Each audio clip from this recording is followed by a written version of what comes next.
दूसरों की बुराई में जलते रहोगे तो अपनी जिंदगी कब जियोगे? एक ऐसी कहानी जो लाखों लोगों की नींद उड़ा देगी। सुनो और बदल जाओ।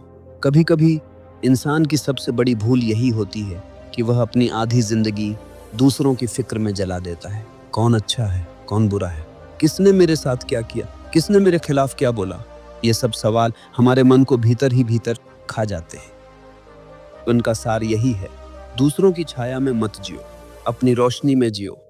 और हैरत की बात यह है कि जिनकी हम इतनी परवाह करते हैं वो लोग हमारी परवाह भी नहीं करते।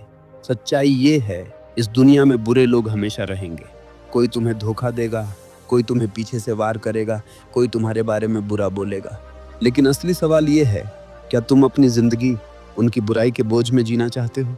तुम्हें समझना होगा, सामने वाला कैसा है ये उसकी समस्या है, लेकिन तुम अपनी आत्मा को किस दिशा में ले जा रहे हो ये तुम्हारी जिम्मेदारी है।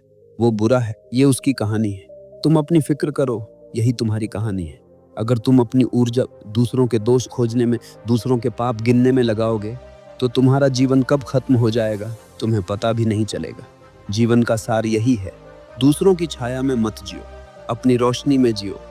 जरा सोचो, तुम मुख्य मार्ग पर चल रहे हो और सामने से एक अजनबी आता है। उसके हाथ में मिट्टी से भरी बाल्टी है। अचानक वो बाल्टी पलट देता है और मिट्टी तुम पर गिर जाती है। अब तुम्हारे पास दो रास्ते हैं।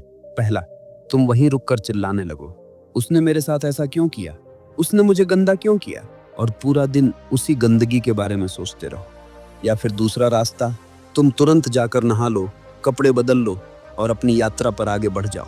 अब सवाल ये है, समझदारी किस में है, पहले में या दूसरे में? लेकिन जिंदगी में हम क्या करते हैं, हम पहला रास्ता चुन लेते हैं।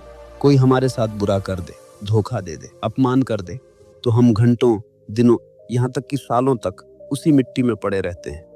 और धीरे धीरे वो मिट्टी हमारी सोच को सड़ा देती है, हमारे चेहरे से चमक छीन लेती है और हमें भीतर से खोखला बना देती है। असल में सामने वाला बुरा है, ये उसकी सच्चाई है, लेकिन तुमने उसकी बुराई को पकड़ लिया और अपनी छाती से चिपका लिया। ये तुम्हारी मूर्खता है। याद रखो, तुम्हें किसने चोट दी ये मायने नहीं रखता, तुमने उस चोट को कितना बड़ा बना लिया यही मायने रखता है। अब जरा और गहराई से समझो, जब तुम दूसरों की बुराई पर ध्यान देते हो तो तुम्हारा दिमाग उसी के इर्द गिर्द घूमने लगता है।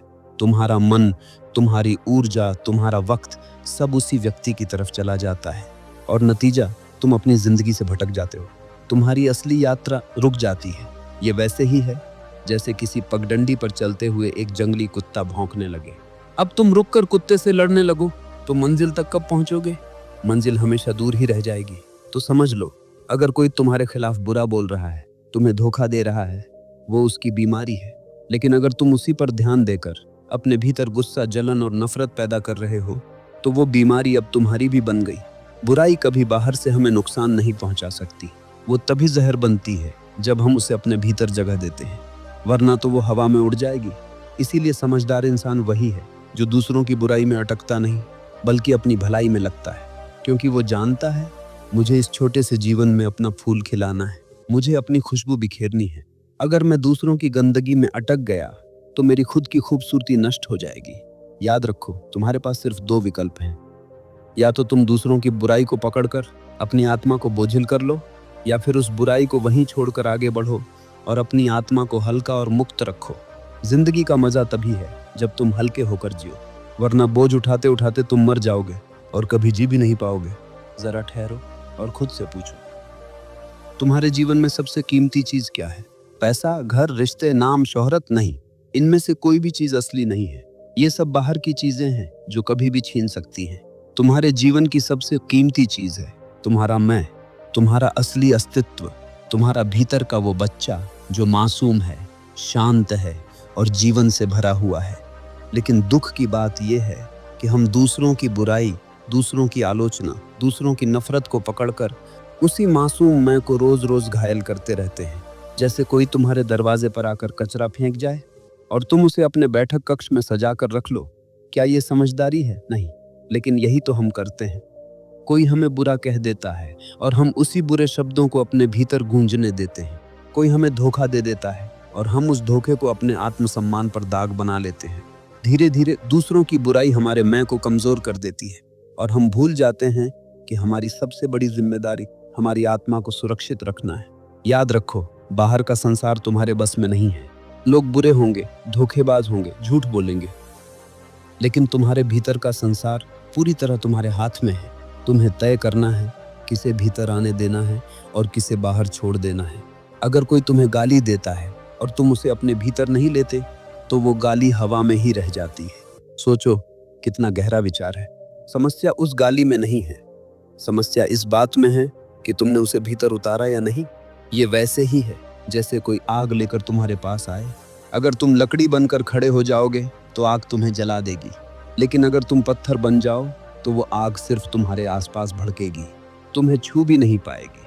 तुम्हारा मैं पत्थर जैसा होना चाहिए। तुम्हें अपनी मासूमियत, अपनी पवित्रता को बचाना है, क्योंकि यही तुम्हारी असली ताकत है। अगर ये बचा लिया तो कोई तुम्हें तोड़ नहीं पाएगा। अब तुम सोच रहे होगे, लेकिन कैसे बचाएं इस मैं को?